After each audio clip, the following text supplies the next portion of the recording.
ಕೋಟ್ಯಾಂತರ ಜನ ಭಕ್ತರು ಪ್ರತಿ ವರ್ಷ ಈ ದೇವಸ್ಥಾನಕ್ಕೆ ಬರ್ತಾರೆ. ಆದರೆ ತುಂಬಾ ಕಡಿಮೆ ಜನಕ್ಕೆ ಈ ದೇವಸ್ಥಾನದ ಹಿಡನ್ ಸೀಕ್ರೆಟ್ಸ್ ಮತ್ತು ಹಿಸ್ಟ್ರಿ ಬಗ್ಗೆ ಗೊತ್ತಿರೋದು. ಮತ್ತೆ ಈ ಜಾಗನ most mysterious and spiritually powerful place in India ಅಂತಾನೂ ಸಹ ಕರೀತಾರೆ.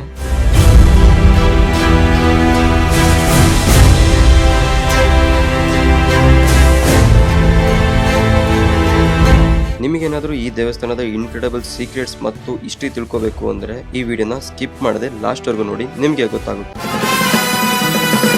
Your attention please. Here we meet once again.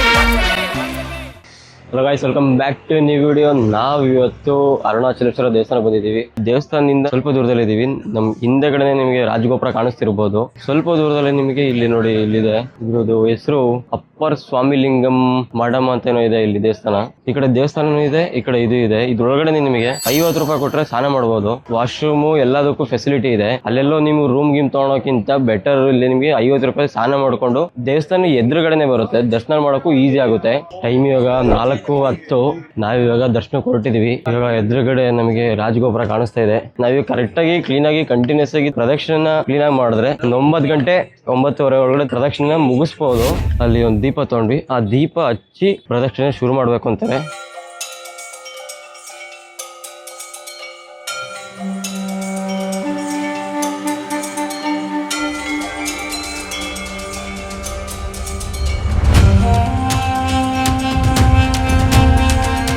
ನಾವು ಇವಾಗ ತಗೊಂಬಂದಿದ್ದು ದೀಪನ ಹಚ್ಚಕ್ ಹೋಗ್ತಿದೀವಿ. ದೇವಸ್ಥಾನ ಓಪನ್ ಇಲ್ದಲ್ಲೇ ಇರೋ ಕಾರಣ ಈ ಕಡೆ ಪಕ್ಕದಲ್ಲಿ ಒಂದು ದಾರಿ ಇದೆ. ಈ ಕಡೆ ನೋಡಿ, ಈ ಕಡೆಯಿಂದ ಹೋಗ್ಬೋದು ಅಂತ ಹೇಳ್ತಿದ್ದಾರೆ. ಈ ಕಡೆಯಿಂದ ಹೋಗಿ ಅಲ್ಲಿ ಹೋಗಿ ದೀಪ ಹಚ್ಚಿ ಗಿರಿ ಪ್ರದಕ್ಷಿಣೆ ಸ್ಟಾರ್ಟ್ ಮಾಡ್ತೀವಿ. ಅಕ್ಕ ಫುಲ್ ಎಕ್ಸೈಟ್ಮೆಂಟ್ ಅಲ್ಲಿ ಇದ್ದಾರೆ. ಎಲ್ಲರಿಗಿಂತ ಮುಂಚೆ ನಾನೇ ಹತ್ತುತ್ತೀನಿ ಅಂತ ಹೇಳೋರೆ. ಎಲ್ಲರಿಗಿಂತ ಮುಂಚೆ ನಡಿತೀನಿ ಅಂತ ಹೇಳೋರೆ. ಹಿಂದೆಯಿಂದನೋ ಮುಂದೆಯಿಂದನೋ ಗೊತ್ತಿಲ್ಲ. 14 ಕಿಲೋಮೀಟರ್ ಮುಗಿದ ನಂತರ ಗೊತ್ತಾಗುತ್ತಾದ್ರು. ಎಲ್ಲಾರ ಕೈಲೂ ಆಗುತ್ತೆ ಅನ್ಕೊಂತೀವಿ. ಅರುಣಾಚಲೇಶ್ವರ ನಮ್ಗೆಲ್ಲರಿಗೂ ಆ ಶಕ್ತಿ ಕೊಡ್ತಾರೆ. ಮುಂದೆ ನಡ್ಕೊಂಡು ಹೋಗ್ತೀವಿ. ನಾನು ಇವಾಗ ಕರೆಕ್ಟಾಗಿ ಇವಾಗ ರಾಜಗೋಪುರ ಹತ್ರ ಇದ್ದೀವಿ.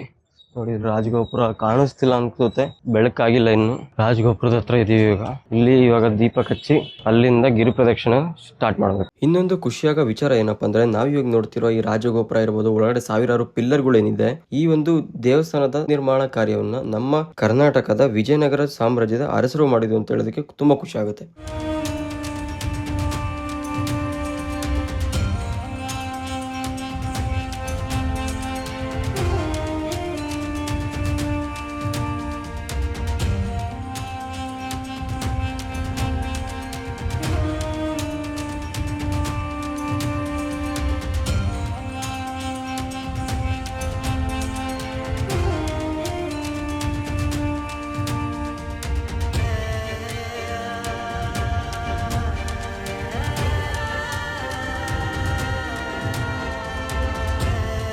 ನಾವು ಇವಾಗ ನಮ್ಮ ಗಿರಿ ಪ್ರದಕ್ಷಿಣೆ ಶುರು ಮಾಡಿದ್ವಿ. ಈ ಗಿರಿ ಪ್ರದಕ್ಷಿಣೆ ನಮಗೆ 14 ಕಿಲೋಮೀಟರ್ ಇರುತ್ತೆ. ಈ 14 ಕಿಲೋಮೀಟರ್ ಅಂದ್ರೆ ನಮಗೆ 8 ಅಷ್ಟಲಿಂಗಗಳನ್ನ ದರ್ಶನ ಮಾಡ್ಕೊಂಡು ಹೋಗ್ತೀವಿ. ಈ ಅಷ್ಟಲಿಂಗಗಳಲ್ಲಿ ನಮಗೆ ಮೊದಲನೇ ಸಿಗದೆ ಇಂದ್ರಲಿಂಗ, ಇಂದ್ರಲಿಂಗ ಆದ್ಮೇಲೆ ಅಗ್ನಿಲಿಂಗ, ಅಗ್ನಿಲಿಂಗ ಆದ್ಮೇಲೆ ಯಮಲಿಂಗ, ಯಮಲಿಂಗ ಆದ್ಮೇಲೆ ನಮಗೆ ನೈಋತ್ಯಲಿಂಗ, ಅದಾದ್ಮೇಲೆ ವರುಣಲಿಂಗ, ಅದಾದ್ಮೇಲೆ ವಾಯುಲಿಂಗ ಸಿಗುತ್ತೆ. ವಾಯುಲಿಂಗ ಆದ್ಮೇಲೆ ನಮಗೆ ಕುಬೇರಲಿಂಗ, ಕುಬೇರಲಿಂಗ ಆದ್ಮೇಲೆ ಈಶಾನ್ಯಲಿಂಗ, ಈಶಾನ್ಯಲಿಂಗ ಮತ್ತೆ ಕುಬೇರಲಿಂಗ ಎರಡು ಮಧ್ಯದಲ್ಲಿ ನಮಗೆ ಮೋಕ್ಷ ಮಾರ್ಗ ಅಂತ ಸಿಗುತ್ತೆ. ಇದನ್ನಂತೂ ಮಿಸ್ ಮಾಡ್ಕೊಳಕ್ಕೆ ಹೋಗ್ಬೇಡಿ. ನಾವಿವಾಗ ಮೊದಲನೇದಾಗಿ ಇಂದ್ರಲಿಂಗ ಹತ್ರ ಬಂದಿದ್ದೀವಿ. ಈ ಇಂದ್ರಲಿಂಗನ ಸಾಕ್ಷಾತ್ ಇಂದ್ರದೇವನೇ ಪ್ರತಿಷ್ಠಾಪನೆ ಮಾಡಿದ್ದಾರೆ ಅಂತ ಹೇಳ್ತಾರೆ. ಈ ಇಂದ್ರಲಿಂಗನ ದರ್ಶನ ಮಾಡೋದ್ರಿಂದ ನಮ್ಗೆ ಆತ್ಮವಿಶ್ವಾಸ, ಜೀವನದಲ್ಲಿ ಬೆಳವಣಿಗೆ, ಮನೆಯಲ್ಲಿ ಶುಭ ಸಮಾರಂಭಗಳು ನಡೆಯುತ್ತೆ ಅಂತ ಹೇಳ್ತಾರೆ. ದೇವಸ್ಥಾನದೊಳಗಡೆ ಯಾವುದೇ ರೀತಿ ವಿಡಿಯೋ ಮಾಡೋ ಪರ್ಮಿಷನ್ ಇಲ್ಲ. ಅದಕ್ಕೋಸ್ಕರ ನಾವೇನಿದೆ ಔಟ್ಸೈಡ್ ವಿಡಿಯೋ ಮಾಡಿದೀವಿ. ಇದೇ ತರ ಹೆಚ್ಚಿನ ಕಂಟೆಂಟ್ಗಳು ಬರ್ತಾ ಇರುತ್ತೆ. ನಮ್ಮ ಚಾನಲ್ನ ಸಬ್ಸ್ಕ್ರೈಬ್ ಮಾಡ್ಕೊಂಡಿಲ್ಲ ಅಂದ್ರೆ ಸಬ್ಸ್ಕ್ರೈಬ್ ಮಾಡ್ಕೊಳ್ಳಿ. ನಾವಿವಾಗ ಇಂದ್ರಲಿಂಗ ದರ್ಶನ ಮಾಡ್ಕೊಂಡು ಅಗ್ನಿಲಿಂಗದ ಕಡೆ ಹೋಗ್ತಾ ಇದೀವಿ. ತುಂಬಾ ದೂರ ಅಂತ ಅನ್ಸಲ್ಲ, ದೇವಸ್ಥಾನದಿಂದ ಹತ್ರನೇ ಬಂತು ಇಂದ್ರಲಿಂಗ. ಇವಾಗ ಅಗ್ನಿಲಿಂಗ ಕಡೆ ಹೋಗ್ತಾ ಇದೀವಿ. ನೋಡ್ತಿರ್ಬೋದು, ಸಖತ್ ಜನ ಮುಂದೆ ಹೋಗ್ತಿದ್ದಾರೆ. ಅವ್ರ ಹಿಂದೆ ಮುಂದೆನೆ ನಾವು ಹೋಗ್ತಿದೀವಿ. ನಮ್ ವಿಕ್ಕಿ ಬೈ ಎಲ್ಲರಿಗಿಂತ ಫಸ್ಟ್ ಗಿರಿ ಪ್ರದಕ್ಷಿಣೆ ಮುಗಿಸ್ತೀನಿ ಅಂತ ಹೇಳೋರೆ. ಎಲ್ಲರಿಗಿಂತ ಫಸ್ಟ್ ಗಿರಿ ಪ್ರದಕ್ಷಿಣೆ ಮುಗಿಸ್ತೀನಿ ಅಂತ ಹೇಳ್ಬಿಟ್ಟು ಎಲ್ಲರಿಗಿಂತ ಲಾಸ್ಟ್ ಅಲ್ಲೇ ಬರ್ತಾರೆ. ನಾನು ಲಾಸ್ಟ್ ಫಸ್ಟ್ ಹೋಗ್ತೀನಿ. 4 ಕಿಲೋಮೀಟರ್ 14 ನಿಮಿಷ ಸಾಗೋಗ್ಬೇಕು, ಆ ತರ ಇರ್ಬೇಕು. ಗಿರಿ ಪ್ರದಕ್ಷಿಣೆ ತುಂಬಾ ಚೆನ್ನಾಗಿ ನಡೀತಿದೆ. ಇಲ್ಲಿಂದ 900 ಮೀಟರ್ ಇದೆ ಅಗ್ನಿ ಲಿಂಗಕ್ಕೆ. ಈ ಗಿರಿ ಪ್ರದಕ್ಷಿಣೆನ ನೀವು ಕಾರ್ತಿಕ ಪೌರ್ಣಮಿ ದಿನ ಮಾಡಿದ್ರೆ ತುಂಬಾ ಒಳ್ಳೇದು ಅಂತ ಹೇಳ್ತಾರೆ. ಕಾರ್ತಿಕ ಪೌರ್ಣಮಿ ದಿನ ನಿಮಗೆ ಬೆಟ್ಟದ ಮೇಲೆ ನಿಮಗೆ ಕಾರ್ತಿಕ ದೀಪ ಅಂತ ಹಚ್ತಾರೆ ದೇವಸ್ಥಾನದ ಬೆಟ್ಟದ ಮೇಲೆ. ಅದನ್ನ ನೀವು ಕಾರ್ತಿಕ ಪೌರ್ಣಮಿ ದಿನ ಬಂದ್ರೆ ತುಂಬಾ ಒಳ್ಳೇದು ಅಂತ ಹೇಳ್ತಾರೆ. ಏನಕ್ಕೆ ಸಾಕ್ಷಾತ್ ಶಿವ ಆ ಅಗ್ನಿ ರೂಪದಲ್ಲಿ ಬಂದಿರೋ ಭಕ್ತಾದಿಗಳಿಗೆ ಆಶೀರ್ವಾದ ಮಾಡ್ತಾರೆ ಅಂತ ಹೇಳ್ತಾರೆ. ಅದಕ್ಕೋಸ್ಕರ ಈ ಕಾರ್ತಿಕ ಪೌರ್ಣಮಿ ದಿನನೇ ನಿಮ್ಗೆ ತುಂಬಾ ಜನ ಇರ್ತಾರೆ. ಕಾಲಿಡಕ್ಕೂ ಜಾಗ ಇರಲ್ಲ. ಇವಾಗ ನೋಡುತ್ತಿರ್ಬೋದು ನೀವು ಬೆಳಗಿನ ಜಾವ 4:30 5 ಗಂಟೆ ಆಗಿದೆ. 5 ಗಂಟೆಲೇ ಇಷ್ಟು ಜನ ಇದ್ದಾರೆ. ಇನ್ನು ಕಾರ್ತಿಕ ಪೌರ್ಣಮಿ ದಿನ ನೀವು ಬರ್ತೀನಿ ಅಂದ್ರೆ ಎಷ್ಟು ಜನ ಇರ್ಬೋದು ಅಂತ. ಇನ್ನು ಗಿರಿ ಪ್ರದಕ್ಷಿಣೆ ಅನ್ನೋದಕ್ಕೆ ಟೈಮಿಂಗ್ಸ್ ಇಲ್ಲ. ಮಧ್ಯರಾತ್ರಿ ಆದ್ರೂ ಈ ಗಿರಿ ಪ್ರದಕ್ಷಿಣೆ ಮಾಡ್ತಾನೆ ಇರ್ತಾರೆ. ಏನಕ್ಕಂದ್ರೆ ನೈಟ್ ಹೊತ್ನಲ್ಲಿ ನಿಮಗೆ ನೆರಳಿರುತ್ತೆ, ಮಧ್ಯಾಹ್ನ ಹೊತ್ನಲ್ಲಿ ಬಿಸಿಲಿರುತ್ತೆ, ಕಾಲ್ ಬೊಬ್ಬೆ ಬರ್ಬೋದು, ಆ ತರ ಚಾನ್ಸಸ್ ಜಾಸ್ತಿ ಇರುತ್ತೆ ಅಂತ ಹೇಳ್ಬಿಟ್ಟು ಇಲ್ಲಿ ನಡೆಯೋರೆಲ್ಲ ಆಲ್ಮೋಸ್ಟ್ ಅಲ್ಲಿ ನಿಮಗೆ ಮಧ್ಯರಾತ್ರಿ ನಡೀತಾರೆ. ಇನ್ನೊಂದೇನಂದ್ರೆ 100 ಕಿಲೋಮೀಟರ್ ಇಲ್ಲಿಂದ ಬೀಚ್ ಫುಲ್ ಕಾವಿದ್ದೇ ಇರುತ್ತೆ, ಬಿಸಿಲು ವಾತಾವರಣ ಜಾಸ್ತಿ, ಅದಕ್ಕೆ ಕಾಲು ಫುಲ್ ಬಗೆ ಬಂದವತ್ತೆ, ಅದಕ್ಕೆ ಎಲ್ಲ ನೈಟ್ ಬಂದು ನಡೆಯೋದು ಜಾಸ್ತಿ ಜನ. ಈ ಅರುಣಾಚಲೇಶ್ವರ ಲಿಂಗದ ವಿಶೇಷತೆ ಏನಪ್ಪಾ ಅಂದ್ರೆ ಪಂಚಭೂತಗಳಲ್ಲಿ ಒಂದಾದ ಅಗ್ನಿ ತತ್ವದ ಲಿಂಗ ಇದು, ಮತ್ತೆ ಸ್ವಯಂಭು ಲಿಂಗ. ಇದು ಯಾವುದೇ ರೀತಿ ರಾಜರು ಮನೆತನದಿಂದ ತಂದಿರೋದು ಮಾಡಿರೋದು ಅಲ್ಲ, ಇದೇ ಉದ್ಭವವಾಗಿ ಬಂದಿರೋದು ಭಕ್ತಾದಿಗಳಿಗೋಸ್ಕರನೇ ಸೃಷ್ಟಿಯಾಗಿರೋ ಲಿಂಗ ಇದು. ಅಗ್ನಿ ತಕ್ಷಣದಿಂದ ಉದ್ಭವ ಆಗಿರೋ ಲಿಂಗ ಇದು. ಮತ್ತೆ ಇಲ್ಲಿರೋ ಬೆಟ್ಟನ ಏನಂತಾರೆ ಅಂದ್ರೆ ಸಾಕ್ಷಾತ್ ಶಿವನಿಗೆ ಹೋಲಿಸ್ತಾರೆ ಈ ಬೆಟ್ಟನ. ಈ ಒಂದು ಪರ್ವತ ಏನಿದೆ, ಈ ಪರ್ವತ 4 ಯುಗದಲ್ಲಿ 4 ರೂಪದಲ್ಲಿ ಕಾಣುತ್ತೆ ಅಂತ ಹೇಳ್ತಾರೆ. ಸತ್ಯಯುಗದಲ್ಲಿ ಇದು ಸ್ಫಟಿಕ ರೂಪದಲ್ಲಿ ಟ್ರಾನ್ಸ್ಪರೆಂಟ್ ಆಗಿ ಕಾಣಿಸ್ತಿತ್ತು ಅಂತ ಹೇಳ್ತಾರೆ. ತ್ರೇತಾಯುಗದಲ್ಲಿ ಸ್ವರ್ಣ ರೂಪದಲ್ಲಿ ಕಾಣಿಸ್ತಿತ್ತು ಅಂತ ಹೇಳ್ತಾರೆ. ಇನ್ನು ದ್ವಾಪರ ಯುಗದಲ್ಲಿ ಇದು ಕಂಚಿನ ರೂಪದಲ್ಲಿ ಕಾಣಿಸ್ತಿತ್ತು ಅಂತ ಹೇಳ್ತಾರೆ. ಈಗ ನಾವಿರೋ ಕಲಿಯುಗದಲ್ಲಿ ಈ ಒಂದು ಪರ್ವತ ನಮಗೆ ಕಲ್ಲಿನ ರೂಪದಲ್ಲಿ ಕಾಣುತ್ತೆ ಅಂತ ಹೇಳ್ತಾರೆ. ಈ ಗಿರಿ ಪ್ರದಕ್ಷಿಣೆ ವಿಶೇಷ ಏನಪ್ಪಾ ಅಂದ್ರೆ ಸಾಕ್ಷಾತ್ ಪಾರ್ವತಿ ದೇವಿನೂ ಕೂಡ ಈ ಪರ್ವತನ ಗಿರಿ ಪ್ರದಕ್ಷಿಣೆ ಮಾಡಿದ್ದಾರೆ ಅಂತ ಹೇಳ್ತಾರೆ. ನಾವಿವಾಗ ಅಗ್ನಿಲಿಂಗ ಹತ್ರ ಇದೀವಿ. ಈ ಅಗ್ನಿಲಿಂಗನ ದರ್ಶನ ಮಾಡೋದ್ರಿಂದ ನಮಗೆ ಪಾಪ ಮತ್ತು ದೋಷಗಳು ಯಾವುದೇ ಇದ್ರೂ ನಿವಾರಣೆ ಆಗುತ್ತೆ. ಮನಸ್ಸಿನಲ್ಲಿರೋ ಕೋಪ ಭಯನೆಲ್ಲ ದೂರ ಮಾಡಿ ನೆಮ್ಮದಿಯಾಗಿರ್ಬೋದು ಅಂತ ಹೇಳ್ತಾರೆ ಈ ಅಗ್ನಿಲಿಂಗನ ದರ್ಶನ ಮಾಡೋದ್ರಿಂದ. ನಾವಿವಾಗ ಎಳ್ನೀರು ಕುಡಿದು ಎನರ್ಜಿ ತಗೊಂಡು ಮುಂದೆ ಜರ್ನಿ ಕಂಟಿನ್ಯೂ ಮಾಡ್ತಿದೀವಿ. ನ್ಯಾಚುರಲ್ ಗ್ಲೂಕೋಸ್ ಇಲ್ಲಿ 3 ವೆರೈಟಿ ಆಫ್ ಎಳ್ನೀರು ಮಾಡ್ತಾವ್ರೆ, 20, 30, 40. ನಾವು ಒಟ್ಟಿನಲ್ಲಿ ಕುಡಿದಿದ್ ಕಡೆ ಒಂದೇ ವೆರೈಟಿ ಇದ್ದು ಚೆನ್ನಾಗಿತ್ತು, ರುಚಿನೂ ಇತ್ತು. ನಾವಿವಾಗ ಯಮಲಿಂಗ ಹತ್ರ ಬಂದಿದೀವಿ. ಈ ಯಮಲಿಂಗನ ದರ್ಶನ ಮಾಡೋದ್ರಿಂದ ನಮ್ಮ ಜೀವನದಲ್ಲಿ ಕಷ್ಟ ಕಾಲದಲ್ಲಿ ಧೈರ್ಯ ಸಿಗುತ್ತೆ, ಮತ್ತೆ ನಮ್ಮ ಆಯುಷು ಜಾಸ್ತಿ ಆಗುತ್ತೆ ಅಂತ ಹೇಳ್ತಾರೆ ಈ ಯಮಲಿಂಗನ ದರ್ಶನ ಮಾಡೋದ್ರಿಂದ. ನಾವಿವಾಗ ಯಮಲಿಂಗ ದರ್ಶನ ಮಾಡ್ಕೊಂಡು ನೈಋತ್ಯ ಲಿಂಗದ ಕಡೆ ಪ್ರದಕ್ಷಿಣೆ ಮಾಡ್ತಾ ಇದೀವಿ. ನೋಡಿ ಅಲ್ಲಿ ಕಾಣಿಸ್ತಿದೆ ಅನ್ಸುತ್ತೆ, ನೈಋತ್ಯ ಲಿಂಗ 1.6 ಕಿಲೋಮೀಟರ್ಸ್. ನಮ್ ಬಲಗಡೆ ನೋಡ್ತಿರ್ಬೋದು, ಈ ಕಡೆ ಪೂರ್ತಿ ಫಾರೆಸ್ಟ್ ಇದೆ, ಈ ಕಡೆ ಪೂರ್ತಿ ನಾವು ಪ್ರದಕ್ಷಿಣೆ ಮಾಡ್ತಿದೀವಿ. ಲಾಸ್ಟ್ ಟೈಮ್ ಯಾರೊಬ್ರು ವಿಡಿಯೋ ಮಾಡಿದ್ದಲ್ಲಿ ನಾನು ನೋಡಿದ್ದೆ, ಅವ್ರ ವಿಡಿಯೋದಲ್ಲಿ ಮೆನ್ಷನ್ ಮಾಡಿದ್ರು ಇಲ್ಲೆಲ್ಲ ಗ್ರೀನ್ ಮೆಶ್ ಹಾಕಿದ್ರು, ಅಂದ್ರೆ ಬಟ್ಟೆ ತರದ್ರಲ್ಲಿ. ಅದನ್ನ ಯಾಕೋ ಕಟ್ಬಿಟ್ಟಿದ್ದಾರೆ. ಅದನ್ನ ಹಾಕೋದ್ರಿಂದ ಕಾಡು ಪ್ರಾಣಿಗಳಿಗೂ ತೊಂದರೆ ಆಗಲ್ಲ ಅಂತ ಹೇಳ್ಬಿಟ್ಟು ಹಾಕಿದ್ರು. ಈಗ ಏನ್ ರೀಸನ್ ಗೊತ್ತಿಲ್ಲ, ತೆಗ್ದಿದ್ದಾರೆ. ಒಟ್ಟಾಗಿ ನಮ್ ರೈಟ್ ಸೈಡ್ ಅಲ್ಲಿ ಪೂರ್ತಿ ಕಾಡಿದೆ, ಲೆಫ್ಟ್ ಸೈಡ್ ಅಲ್ಲಿ ಪೂರ್ತಿ ನಾಡಿದೆ.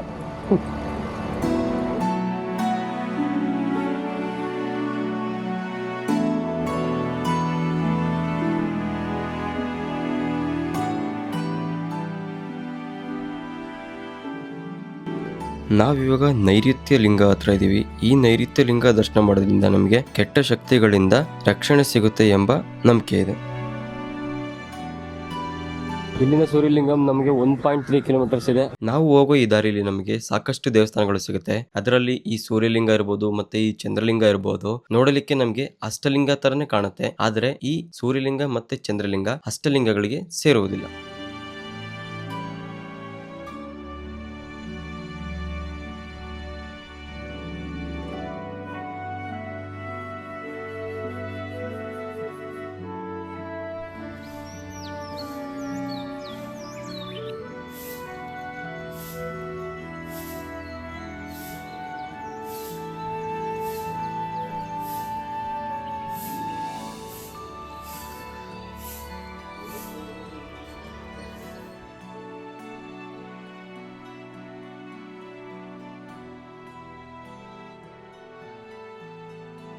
ನಾವಿವಾಗ ಸೂರ್ಯಲಿಂಗ ದೇವಸ್ಥಾನ ಹತ್ರ ಹೋಗ್ತಾ ಇದೀವಿ. ಈ ಸೂರ್ಯಲಿಂಗ ದೇವಸ್ಥಾನ ಹೋಗೋಕ್ಕಿಂತ ಮುಂಚೆ ನಿಮಗೆ ರುದ್ರಾಕ್ಷಿ ಜ್ಯುವೆಲರಿ ಅಂತ ಒಂದು ಅಂಗಡಿ ಇದೆ. ಆ ಅಂಗಡಿಯಲ್ಲಿ ನಿಮಗೆ ಬರೋ ಭಕ್ತಾದಿಗಳಿಗೆಲ್ಲ ಒಂದೊಂದು ರುದ್ರಾಕ್ಷಿ ಕೊಡ್ತಿದ್ದಾರೆ. ನೀವು ಇದೇ ದಾರಿಲಿಂದ ಹೋಗ್ತಿದ್ರೆ ದಯವಿಟ್ಟು ಆ ರುದ್ರಾಕ್ಷಿ ಇಸ್ಕೊಳ್ಳಿ. ವರುಣಲಿಂಗ ಇಲ್ಲಿಂದ ಅರ್ಧ ಕಿಲೋಮೀಟರ್ ಇದೆ. ನಮ್ಮೆಲ್ಲರಿಗೂ ಒಂದೊಂದು ರುದ್ರಾಕ್ಷಿ ಸಿಕ್ಕಿದೆ. ಅಕ್ಕ ಹೇಳಿದ್ಮೇಲೆ ನಾನು ನೋಡಿದ್ದು, ನಮ್ಮ ಪಾಡಿ ನಾವು ಸುಮ್ಮನೆ ಬರ್ತಿದ್ವಿ. ಅವ್ರು ಹೇಳಿದ್ಮೇಲೆ ಮತ್ತೆ ವಾಪಸ್ ಹೋಗಿ ನಮ್ಗೊಂದು ರುದ್ರಾಕ್ಷಿ ಸಿಕ್ಕಿದೆ. ನಮ್ಮ ಒಬ್ಬರಿಗೆ ಎಲ್ಲ ಅಲ್ಲಿ ಬರ್ತಿರೋರು ಎಲ್ಲರಿಗೂ ಅವರೇ ಕರೆದು ಕೊಡ್ತಿದ್ದಾರೆ. ಈ ವರುಣಲಿಂಗನ ದರ್ಶನ ಮಾಡೋದ್ರಿಂದ ನಮಗೆ ಶಾಂತಿ ಮತ್ತು ಮನಸ್ಸು ಸಮತೋಲನವಾಗಿರುತ್ತೆ ಅಂತ ಹೇಳ್ತಾರೆ. ಮತ್ತೆ ನೀರಿಗೆ ಸಂಬಂಧಿಸಿದಂತೆ ಯಾವುದೇ ಸಮಸ್ಯೆ ಇದ್ರೂ ಬಗೆಹರಿಯುತ್ತೆ ಅಂತ ಹೇಳ್ತಾರೆ. ಮತ್ತೆ ಜಲಗಂಡದಿಂದ ರಕ್ಷಣೆ ಸಿಗುತ್ತೆ ಅಂತ ಇಲ್ಲಿನ ಜನ ನಂಬ್ತಾರೆ. ನೀವೇನಾದ್ರೂ ಗಿರಿ ಪ್ರದಕ್ಷಿಣೆ ಮಾಡುವಾಗ ಮಗು ಕರ್ಕೊಂಡ್ ಬಂದಿದ್ದೀನಿ ಅಂದ್ರೆ ಇಲ್ಲಿ ನಿಮಗೆ ಮಗು ಕೂಸ್ಕೊಂಡು ಹೋಗೋಕೆ ಗಾಡಿ ರೆಂಟಲ್ ಸಿಗುತ್ತೆ. ಮತ್ತೆ ಜಾಸ್ತಿ ದೂರ ನಡೆಯಕ್ಕಾಗಲ್ಲ, ನಮಗೆ ಕಾಲ್ ನೋವಿನ ಸಮಸ್ಯೆಗಳು ಇದೆ ಅಂದ್ರೆ ಆನ್ ದ ವೇ ನಿಮಗೆ ಲೆಫ್ಟ್ ಸೈಡ್ ಅಲ್ಲಿ ರೈಟ್ ಸೈಡ್ ಅಲ್ಲಿ ನಿಮಗೆ ಫುಟ್ ಮಸಾಜಿಂಗ್ ಆಪ್ಷನ್ ಸಿಗುತ್ತೆ. ನಾವು ಇವಾಗ ವಾಯುಲಿಂಗ ಹತ್ರ ಇದೀವಿ. ಈ ವಾಯುಲಿಂಗ ದರ್ಶನ ಮಾಡೋದ್ರಿಂದ ನಮಗೆ ಮನಸ್ಸು ನೆಮ್ಮದಿಯಾಗಿರುತ್ತೆ ಅಂತ ಹೇಳ್ತಾರೆ. ಮತ್ತೆ ಉಸಿರಾಟಕ್ಕೆ ಸಂಬಂಧಿಸಿದಂತೆ ಯಾವುದೇ ಸಮಸ್ಯೆ ಇದ್ರೂ ಕೂಡ ಬಗೆಹರಿಯುತ್ತೆ ಅಂತ ಇಲ್ಲಿನ ಜನರ ನಂಬಿಕೆ.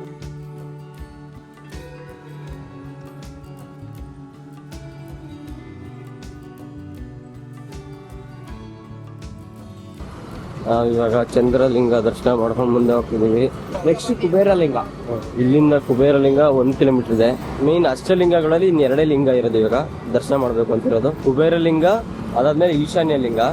ಕುಬೇರಲಿಂಗ ಆದ್ಮೇಲೆ ನಮ್ಗೆ ಇದ್ರ ಸಿಗುತ್ತೆ ಮೋಕ್ಷ ಮಾರ್ಗ ಅಂತ. ಅದು ಲೇಟ್ ಆಗ್ಬೋದು ಅಂತ ಅನ್ಕೊಂತೀನಿ. 1 ಅವರ್ ಅಲ್ಲೂ ದರ್ಶನ ಕ್ಯೂ ನಿಂತ್ಕೋಬಹುದು. ಏನಕ್ಕೆ ಅಲ್ಲಿ ಜನ ಜಾಸ್ತಿನೇ ಇರ್ತಾರೆ, ಹೋಗೋರ್ ಸಂಖ್ಯೆನೂ ಜಾಸ್ತಿ ಇರುತ್ತೆ. ಮಿನಿಮಮ್ 1 ಅವರ್ ಅಲ್ಲಿ ರೆಸ್ಟ್ ಇರುತ್ತೆ ಅಂತ ಅನ್ಕೊಂತೀವಿ. ಜನ ಕಡಿಮೆ ಇದ್ರೆ ಬೇಗನೆ ಆಗ್ಬೋದು, ಜನ ಜಾಸ್ತಿ ಇದ್ರೆ 1 ಅವರ್ ಆಗ್ಬೋದು. ಇವಾಗ ನಮ್ಗೆ ಏನು ಬಿಸ್ಲಿಲ್ಲ, ಬಿಸ್ಲಿದ್ರೆ ಸ್ವಲ್ಪ ನಮಗೆ ನಡೆಯಕ್ ಕಷ್ಟ ಆಗಿರೋದು. ನಮ್ಮಲ್ಲಿ ಒಬ್ಬ ಹಾಕ್ತಿಲ್ಲ ಅವನ ಕೈಲಿ. ಅವನು ನಾರ್ಮಲ್ ಆಗಿದೆ ನಡೆಯೋನು, ಅವ್ನ ಕಾಲ್ ಪೈನ್ ಆಗಿದೆ, ಅದಕ್ಕೋಸ್ಕರ ಅವನು ಸ್ಟ್ರಗಲ್ ಮಾಡ್ಕೊಂಡು ನಡೀತಿದ್ದಾನೆ. ದೇವ್ರ ಭಕ್ತಿಲಿ ಲೀನನಾಗ್ಬಿಟ್ಟವನೆ. ಕಾಲ್ ಇವಾಗ ಒಂದ್ಸಲಿ ಮಸಾಜ್ ಮಾಡಿಸಿದ್ರೆ ಸರಿ ಹೋಗ್ಬೋದು.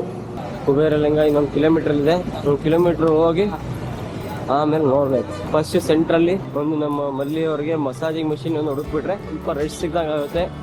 ನಮ್ಮ ಮಲ್ಲಿಯವರು ಸ್ವಲ್ಪ ಭಾಷೆ ನಡೀತಾರೆ.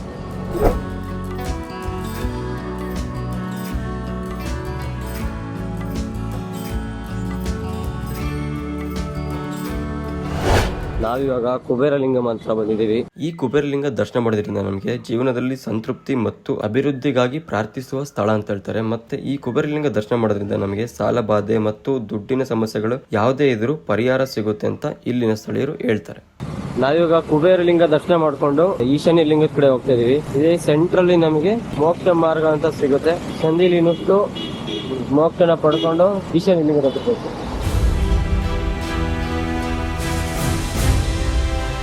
ಎಷ್ಟೇ ಹೊತ್ತು ಕ್ಯೂ ಅಲ್ಲಿ ನಿಂತ್ಕೊಂಡ್ರು ಪರವಾಗಿಲ್ಲ, ಈ ಒಂದು ಪ್ಲೇಸ್ ಮಾತ್ರ ಮಿಸ್ ಮಾಡ್ಕೊಳಕ್ಕೆ ಹೋಗ್ಬೇಡಿ. ನಾವಿವಾಗ ಮೋಕ್ಷ ಮಾರ್ಗಕ್ಕೆ ಬಂದಿದ್ದೀವಿ. ಈ ಮೋಕ್ಷ ಮಾರ್ಗದ ವಿಶೇಷತೆ ಏನಪ್ಪಾ ಅಂದ್ರೆ ಈ ಒಂದು ಸಣ್ಣ ದ್ವಾರದಿಂದ ಎಷ್ಟೇ ದಪ್ಪನಿರೋ ವ್ಯಕ್ತಿಗಳು ಸಹ ಈ ದ್ವಾರದಿಂದ ಹೊರಗೆ ಬರಲು ಸಾಧ್ಯ ಆಗುತ್ತಂತೆ. ಯಾರ್ಯಾರು ಈ ದ್ವಾರದಿಂದ ಹೊರಗೆ ಬರೋಕ್ಕೆ ಆಗುತ್ತೆ ಅವ್ರಿಗೆ ಮೋಕ್ಷ ಪ್ರಾಪ್ತಿ ಆಗುತ್ತೆ ಅಂತ ಮುಂಚೆಯಿಂದಲೂ ವಾಡಿಕೆ ಇದೆ. ನಾವು ಮೋಕ್ಷ ಮಾರ್ಗ ಕ್ಯೂ ಅಲ್ಲಿ ಇದೀವಿ. ಈಗ ಎಕ್ಸಾಕ್ಟ್ ಆಗಿ ಜಾಸ್ತಿ ಜನ ಏನಿಲ್ಲ.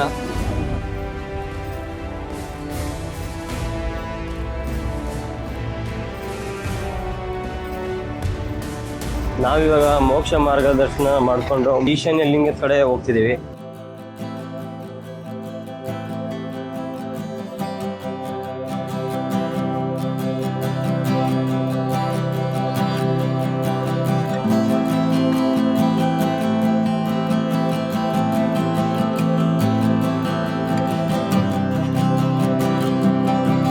ಇವಾಗ ಲಾಸ್ಟ್ ಫೈನಲ್ ಈಶಾನ್ಯ ಲಿಂಗಂ ಹತ್ರ ಇದ್ದೀವಿ ನಾವೀಗ.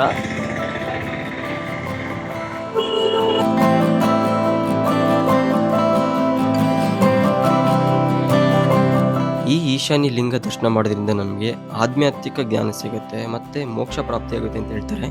ಅದಲ್ಲದಲ್ಲೇ ಜ್ಞಾನ ಸಿಗುತ್ತೆ ಮತ್ತು ಮನಸ್ಸಿನಲ್ಲಿ ಶಾಂತಿ ಸಿಗುತ್ತೆ ಅಂತ ಇಲ್ಲಿರೋ ಜನ ನಂಬ್ತಾರೆ.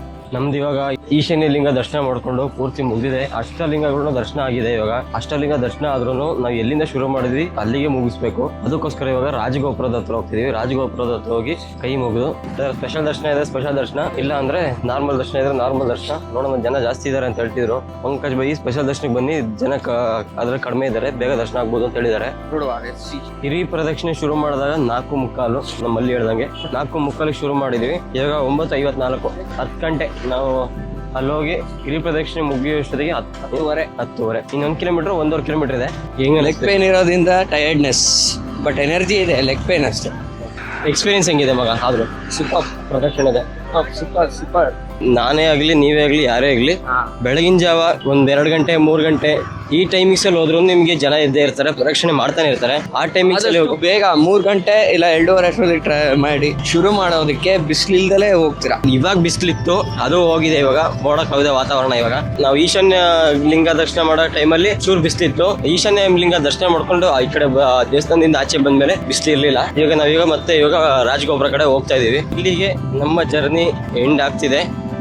ಇನ್ನು ದೇವಸ್ಥಾನ ಹತ್ರ ಹೋಗ್ಬಿಟ್ಟು ಏನೇನಾರು ಇದ್ರೆ ಅಪ್ಡೇಟ್ ಮಾಡ್ತೀವಿ.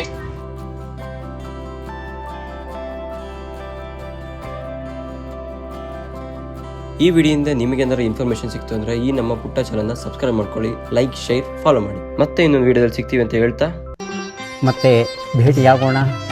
ನಮಸ್ಕಾರ.